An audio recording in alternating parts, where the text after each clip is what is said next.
What's going on, guys? How are you? Today we are back and we want to talk about how to detach emotions from your trading. So we are going to be focusing on the 5 rules that you have to do, or 5 requisites or that you have to have in your trading too, so as to detach emotions from your trading. So guys, welcome back. If you are new to this channel, don't forget to subscribe, turn on your post notifications so that you don't miss a video from this channel. So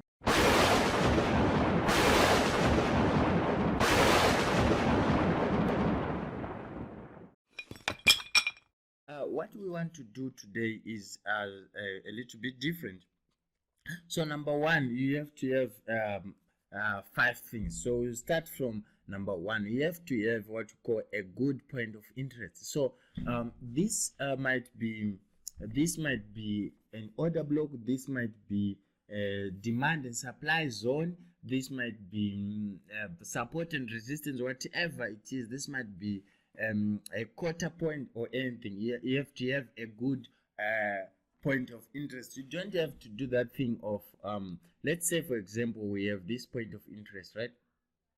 This one, you have to be able to wait for this point of interest and not try to get into a trade at this point where price just missed your point of interest, and you don't have to chase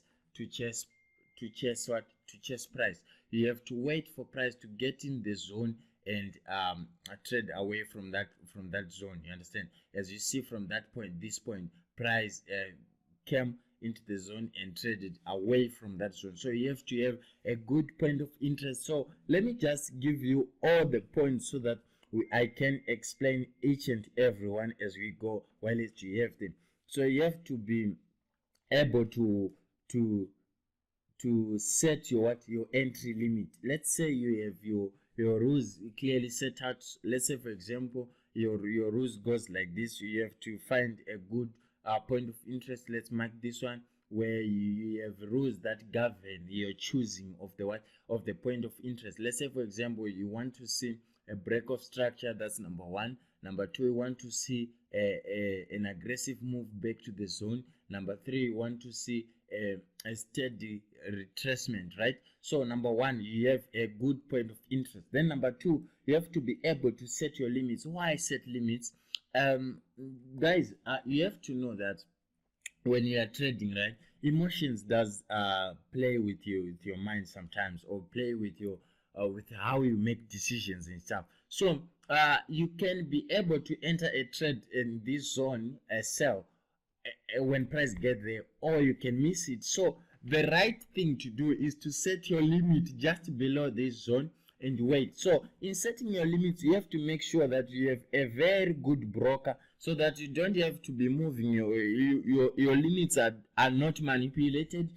The spread is not exorbitant that it will get you out of the trade when it's supposed not to get you out. So you have to have tight spreads, a good broker, and you have to be able to set your targets and make sure that they are not being manipulated. So your stop loss goes above here and your TP is going just below this zone. So this is how you will be doing your stuff.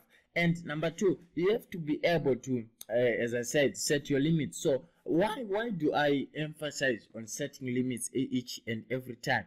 Limits, they help curb your emotions. They help you in making very good decisions in trading. So let's say this is your OB or your point of interest, whatever the case might be, and you have to be having a set of rules that if you give your set of rules to a kid or to someone in the street, he or she can be able to follow through your rules, because they will be very clear, very understandable, and things like that. So if I say you mark an order block and you set your limits, you would be in the trade at this moment, and you did taking your profits at the safest take profit, which is the STP. So that's what you are doing, and you have to be able to set your limits and go away. You understand? You have to be able to set and forget that you have a limit, right? So and you set your targets again. Don't on setting targets, you don't have to be greedy.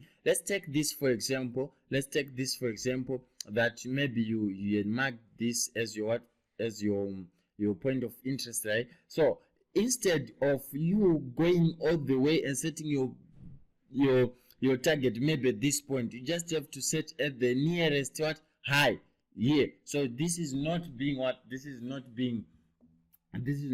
greedy. You are being reasonable, and you go for 1 in 3, and you are doing that. So that's how you should be doing it. And let's say you took this again as your point of interest, and let's see what you are doing. You set you get in the trade here.